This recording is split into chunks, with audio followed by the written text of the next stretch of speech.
Hello there. I am really excited about today's conversation. I don't know if you can call it a conversation since it's so one-sided. I'm the only one talking. But I'm visualizing you here sitting in front of me. Right now I'm sitting next to the fire. I'm going to try to keep it going as I talk, as we do our one-sided conversation. It's been a really cloudy, cold day. There's still snow on the ground. It's awesome. And already had a fantastic session with a client of mine, talking about how to rejuvenate and nourish your being after an incredibly stressful situation and very triggering situation. You know that feeling when you're just absolutely drained and you're just left with nothing. And so I shared with her some tips that have helped me, and honestly, a lot of it is being out in nature, and there's definitely methods that I do every day, and with my clients to teach them really how to create energy from nothing, and healing when your body is just tapped out and zero. Because Lord, have I been there. I completely understand. Okay, and now Bijou, my cat's going to try to crawl into my lap, step on the computer. So I thought today would be a good time to really talk about how to create more ease and flow into your life. One of the biggest things that I notice when I have clients that are struggling with weight loss or if they're dealing with hormonal issues and pain and sleep issues and, just crap, whatever it is. I don't care if you're dealing with diabetes, cancer, to just trying to fit into a smaller size jean. It can be overwhelming, and it can be discouraging, and it can be tricky. And, I finally gotten to a point in my life where, I'm living exactly in the environment where I want to live. I have the relationship that I've been dreaming of. I just, everything in my life is going fantastic. Of course, okay, maybe not everything, but it's like I have the experience now of, I've developed tools that have helped me to create the things I want. And so the things that I would like to change, I know I can, right? And that's the confidence that I want you to have. And if you are dealing with feeling completely overwhelmed, discouraged, and you're just not 100% satisfied where your life is at, where you're just, you keep looking at other people's lives and you're like, how do I get there? If that's you, I really hope this conversation helps. So ease and flow. And I just like everybody else, I have trauma. I have abuse in my life, or did. And it definitely left its mark and impact. And for years, I lived in survival mode. I was afraid of everything. I doubted my skills. Everything. I was just afraid of so many things and ridiculous things. So I understand what that's like. And when we're not living in ease and flow, we're usually in resistance constantly. And people who deal with anxiety, inflammation, pain, eventually that turns into now disease.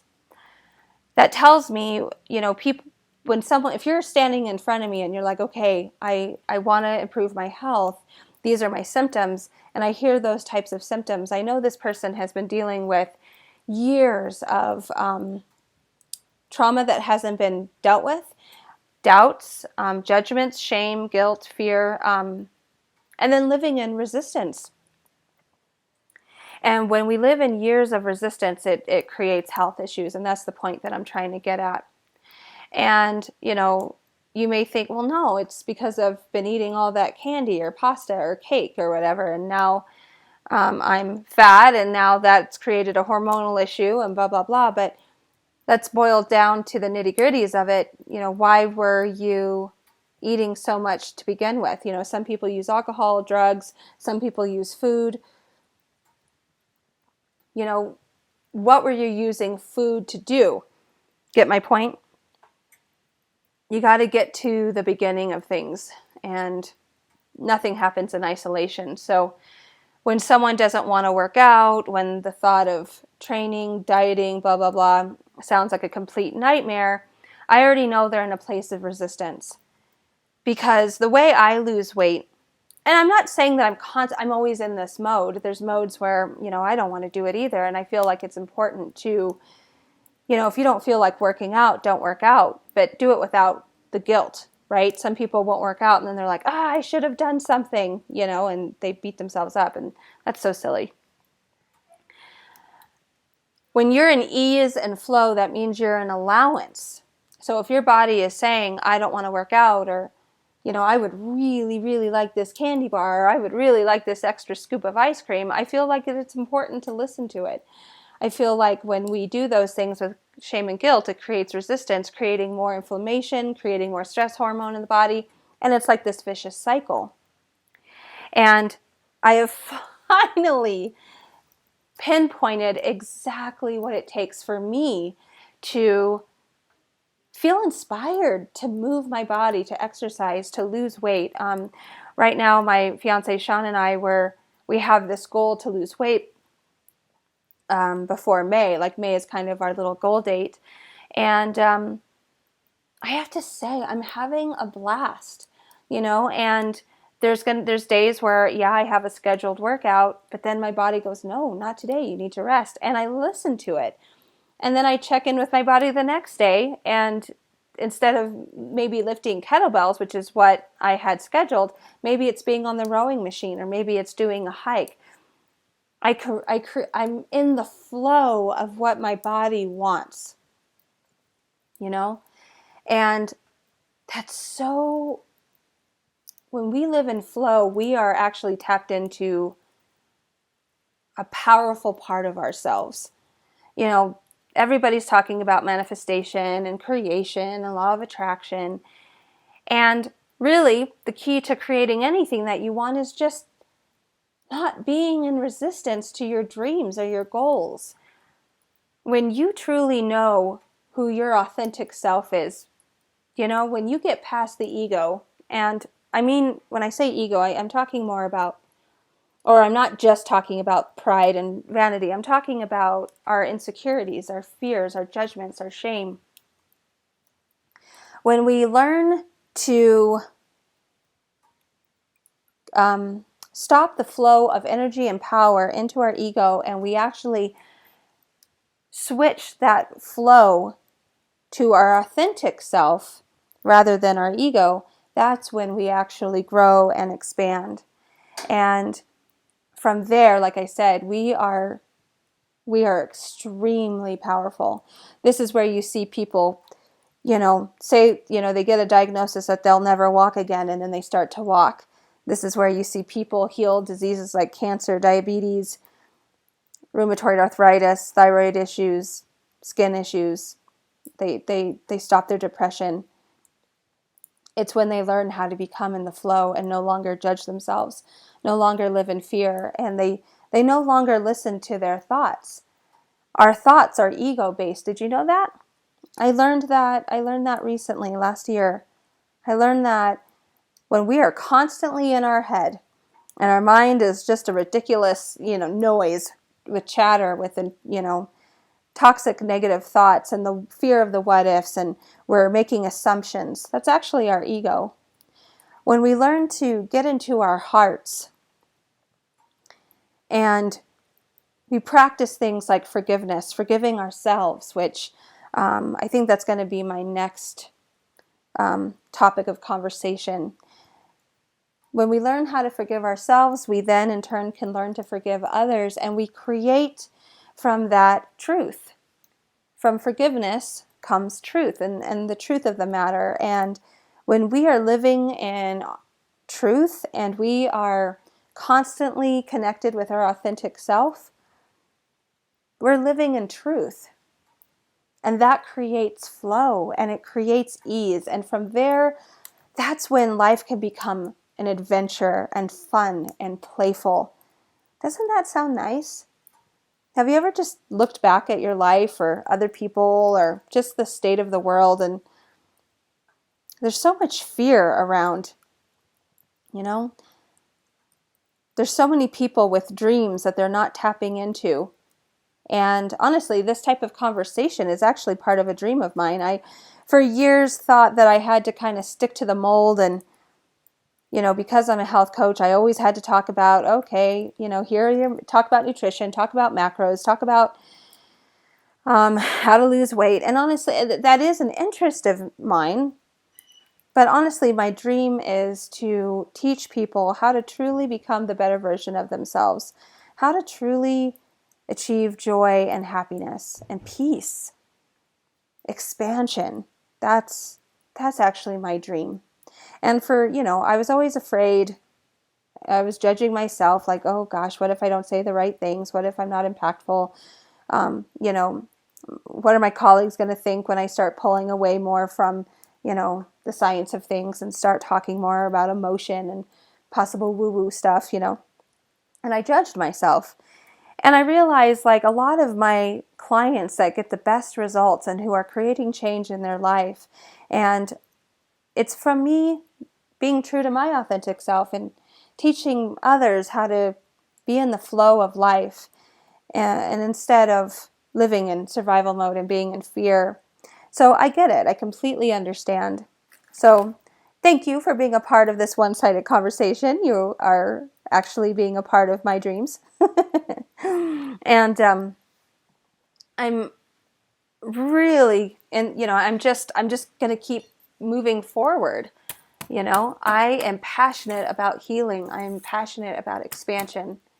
And I just can feel the ease and flow in my life and within my body when I finally chose to, Jen, just stop worrying what other people think and be in flow of who you are. And right now, the flow of where I'm at is teaching people how to expand and how to become whole, and share the tools and methods that I have personally used on myself to create a fantastic life. And I'm so excited as I continue to share this, these one-sided conversations, that I can't wait to share with you new experiences and share with you how my life has changed again for the better.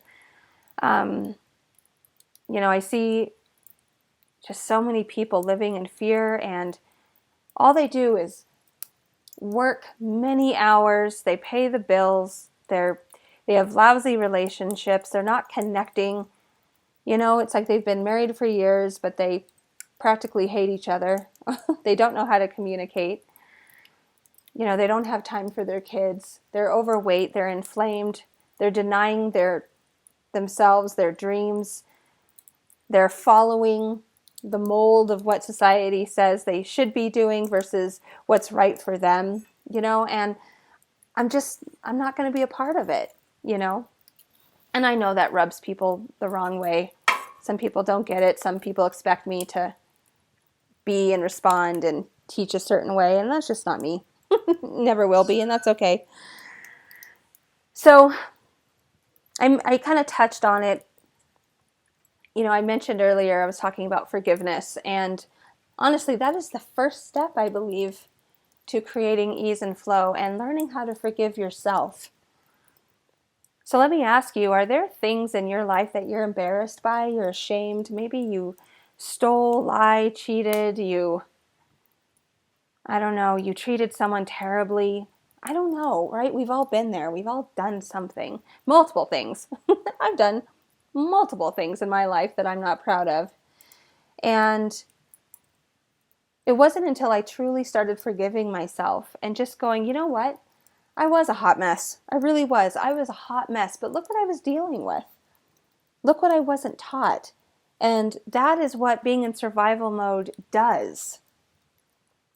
And just the process of learning how to forgive myself, like I said, forgiveness paves the way for truth. I could see the truth of the situation of my past, my life, And it doesn't, and I'm not saying that just because I forgive myself, it automatically, I don't know, excuses what I did, or I'm making excuses and it doesn't matter. It does matter, but I'm no longer bringing that energy from the past into my present moment and future, because you cannot change your life, whether that's financially, health, you want to change the quality of your health.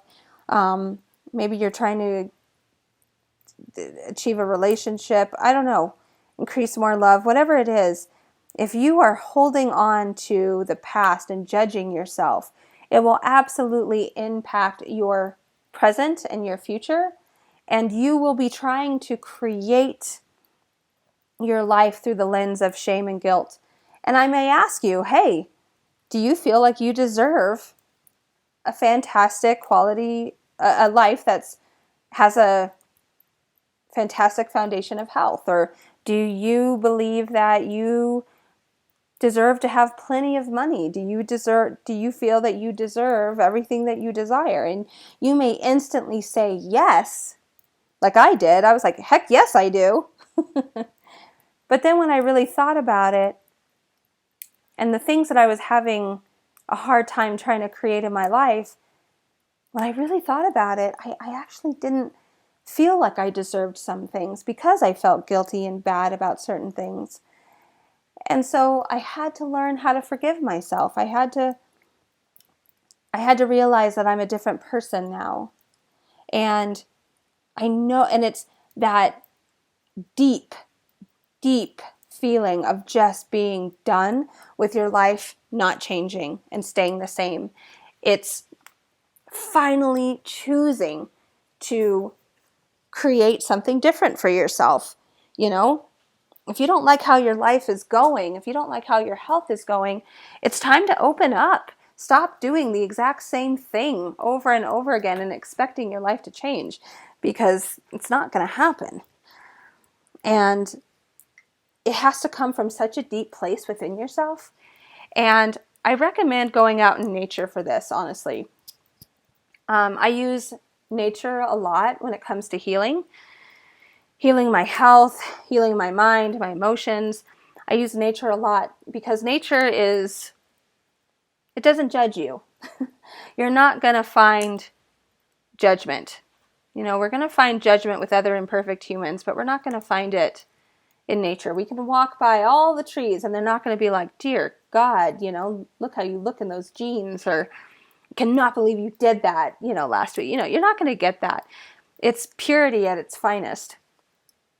And so I like to go and I like to set an intention before I hike or have a walk. And maybe you're not able to go into nature. So maybe it's just walking around your apartment complex or your neighborhood or walking to the store. It's just being out, changing your environment, feeling the sun on your face, looking at the trees, looking at the beautiful clouds. When was the last time you actually stopped and really enjoyed the clouds? There's so much more important things than the stress and trauma that we like to hold on to. The stress of bills, the stress of people, the fear of judgment. When we're living in a bubble of that, we just miss so much beauty and the quality of life diminishes. So before you go out for your walk or hike or whatever it is you're going to do, state your intention. So I've been really fascinated with forgiveness, and I'm sure you're going to be able to tell because I keep talking about it. And my next recorded conversation is probably going to be on forgiveness. But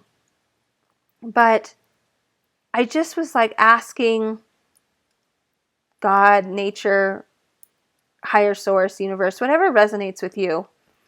I just asked, like, okay, this is the intention of this hike. I want to learn how to forgive myself, because I realized there were things in my life that have not been changing. And I'm like, what the heck?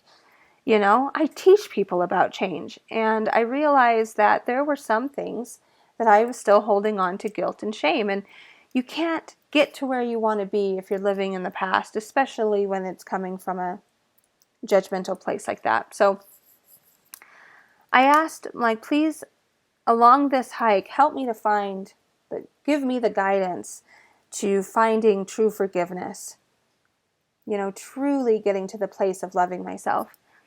And so I was walking along and plodding along and just thinking about things and, enjoying the view.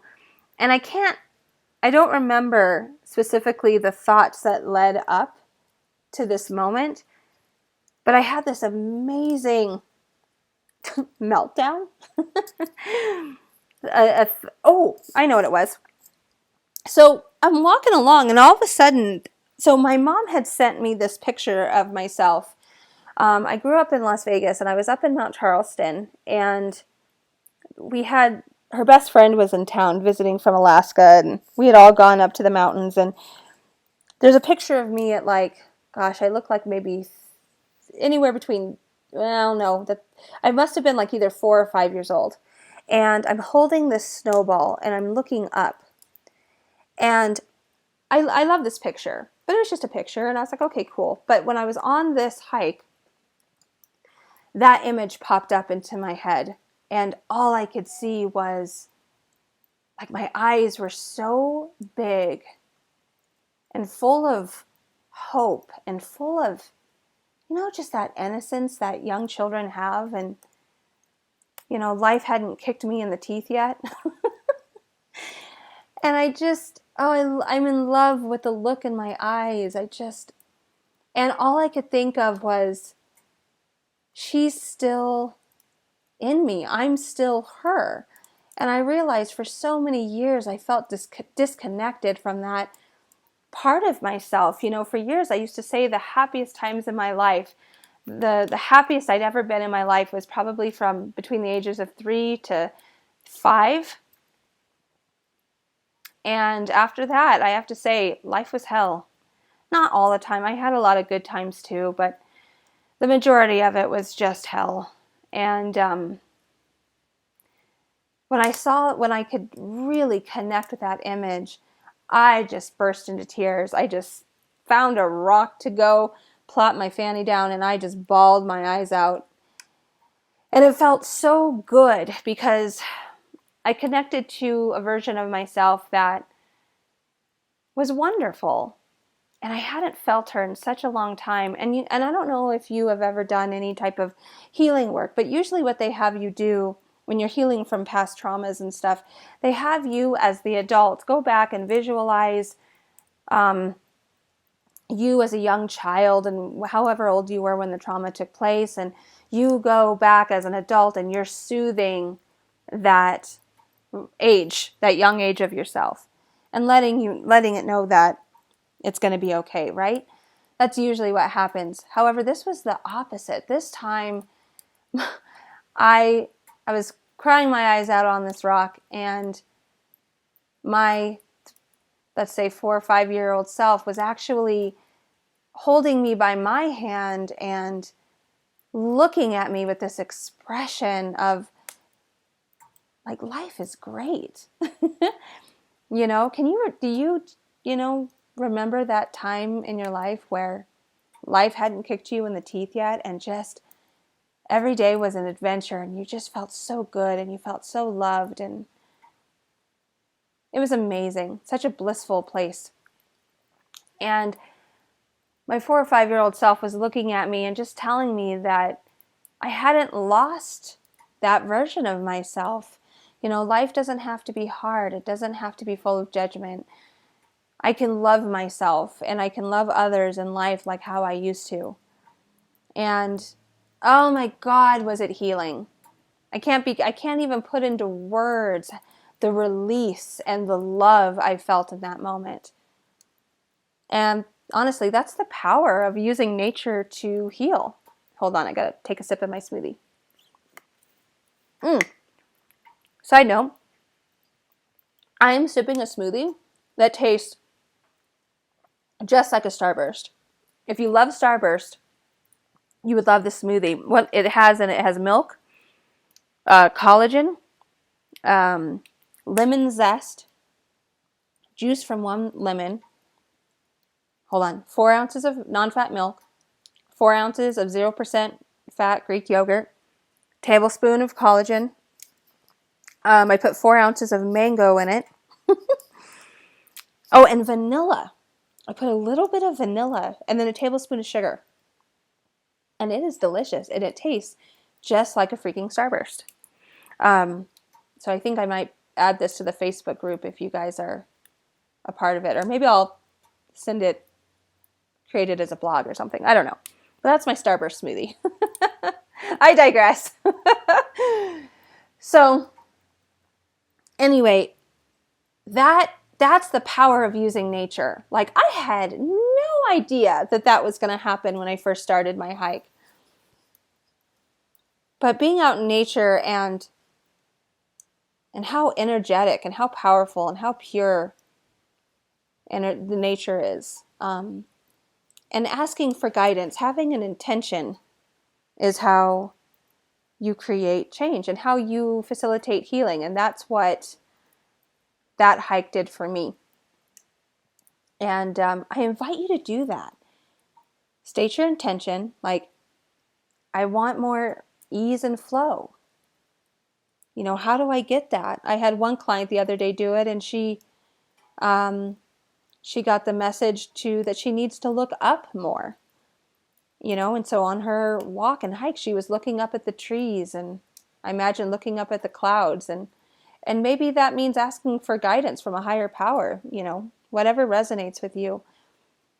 But this is the very first step to creating ease and flow. I invite you to do it. Of course, there's other steps, but learning how to forgive yourself, learning how to use energies and nature around you and other forces to heal is extremely powerful. And this is what I recommend. This is what's helped me. This is what helps my clients. And every week it's so exciting. I get to receive messages from people saying, like, how change is happening in their life. Their back pain is going away. You know, they're starting new business adventures, and, you know, change is happening, and they're finding more joy and love in their life. And I love it. You know, that's what it's about. So this conversation was a lot longer than I thought, but I hope this has been intriguing. I hope you learned something. And if you try the walks and being out in nature more, let me know. You know, send me a message, share with the group. If you're a part of my Facebook group, share with others, like, what you've learned and the guidance that you've received. You know, it's all about creating a community of encouragement and support for others, right? That when we take the focus off ourselves and we focus on others and supporting and encouraging others, that's actually when we heal and we forget about the stuff that's been making us miserable. Anyway, now you now have Bijou, my cat, on my lap, and we're enjoying the fire. So me and Bijou say goodbye, and until next time.